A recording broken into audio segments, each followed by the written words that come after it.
नमस्ते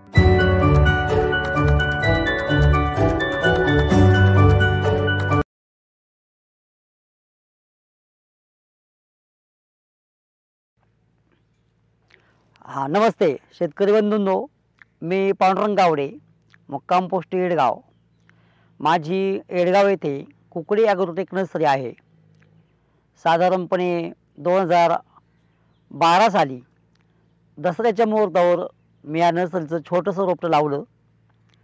3-3.5 गुंठ्यामध्ये छोटंसं शेडनेट बनवलं आणि त्याच्यामध्ये ह्या रोपवाटिकेची मी सुरुवात केली। त्याच्यानंतर दरवर्षी एक युनिट वाढवत आज 10 वर्षामध्ये माझ्या रोपवाटिकेचा जवळ 4-4.5 एकरमध्ये विस्तार झालेला आहे। रोपवाटिका सुरू करताना मी पहिल्यांदा हेच तत्त्व अंगी बाळगलं की शेतकऱ्याला ज्या जातीची रोपे पाहिजेत त्याच जातीची रोपं, ज्या कंपनीची नवीन व्हरायटी एखादी आली असेल तर शेतकरी मागेल त्याच व्हरायटीची रोपं आपण बनवून द्यायची, जेणेकरून शेतकऱ्याची फसगत होता कामा नये। रोपांची क्वालिटी बनवताना आपण जे कोकोपीट आणतो डायरेक्ट बँगलोरवरून एकदम स्टँडर्ड कंपनीचं मटेरियल आणलं जातं। त्याला पाण्याने वॉश केलं जातं, त्याच्यामध्ये ट्रायकोडर्मा, पॅसिलोमायसिन अशा बुरशी ॲड केल्या जातात आणि मग आपण ते कोकोपीट सोईंगसाठी वापरलं जातं। त्याच्यामुळं रोपांची क्वालिटी, रोगप्रतिबंधक शक्ती पण वाढते आणि क्वालिटी पण एकदम छान तयार होते। साधारणपणे रोपं आपण सोईंग केल्यानंतर कोबी फ्लावरची रोपं आपण 1-2 दिवस भट्टीला लावून ठेवतो। टोमॅटोची रोपं 3 किंवा 4 दिवस भट्टीला लावून ठेवतो।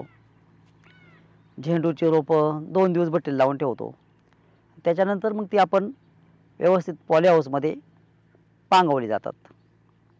साधारणपणे रोपं 17 ते 18 दिवस झाल्यानंतर आपण जनरली दुसऱ्या शेडनेटला प्रायमरी हार्डनिंगसाठी काढतो। 4-5 दिवस प्रायमरी हार्डनिंग झाल्यानंतर मग 20-21 दिवसानंतर सूर्यप्रकाशात ते ठेवले जातात। रोपांच्या क्वालिटी बनवत असताना आपल्याला वेगवेगळ्या प्रकारचे ट्रे वापरावे लागतात। तर त्याच्यामध्ये 126चा ट्रे आहे, 102चा आहे, 70चा आहे। आपल्या नारंगाव येथील मुक्ताई पॅकेजिंग इंडस्ट्रीज यांच्याकडनं आपल्याला 3-4 प्रकारचे ट्रे, चांगल्या क्वालिटीचे ट्रे आपण बोलवतो। त्या ट्रेची कीपिंग क्वालिटी पण चांगली असते। शेतकऱ्याच्या शेतात जाईपर्यंत व्यवस्थित रोपं शेतापर्यंत पोहोचवली जातात। अशा पद्धतीने आमचं कामकाज चालत असतं। आता मुक्ताई सीडलिंग ट्रेचे जे आम्ही ट्रे बोलवतो त्याच्या कागदाची क्वालिटी एकदम चांगली आहे, रफ अँड टफ। म्हणजे आपण इथं नर्सरीमध्ये वापर करताना सुद्धा ट्रे फाटत नाही, तुटत नाही। शेतकऱ्याच्या शेतामध्ये रोपं जाताना सुद्धा व्यवस्थित रोपं, प्रत्येक ट्रेचं व्यवस्थित रोप शेतामध्ये व्यवस्थित लावलं जातं। त्यामुळे त्या ट्रेची क्वालिटी चांगलीच आहे। म्हणून जवळ बरेचसे नर्सरीवाले आमच्या नारंगाव भागामधले की मुक्ताई सीडलिंग ट्रेचेच ट्रे वापरतात। आणि आमच्या शेतकऱ्यांना सुद्धा सल्ला राहील की ज्या ठिकाणाहून मुक्ताई सीडलिंग ट्रेचे ट्रे वापरले जातात तिथूनच बऱ्याचशा शेतकऱ्यांनी रोपं आपली घेत जावीत, जेणेकरून तुमच्या शेतामध्ये व्यवस्थित प्रत्येक रोप व्यवस्थित पोहोचवलं जाईल।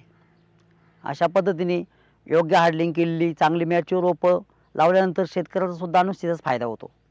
त्याच्यामध्ये मर होत नाही किंवा पुन्हा नवीन सांदासून करायची गरज पडत नाही। त्यामुळं माझ्या अनुभवानुसार तर मी आपल्या भागातल्या सर्व नर्सरीधारकांना विनंती करून सांगेन की मुक्ताई सीडलिंग ट्रेचे ट्रे खरंच चांगल्या क्वालिटीचे आहेत।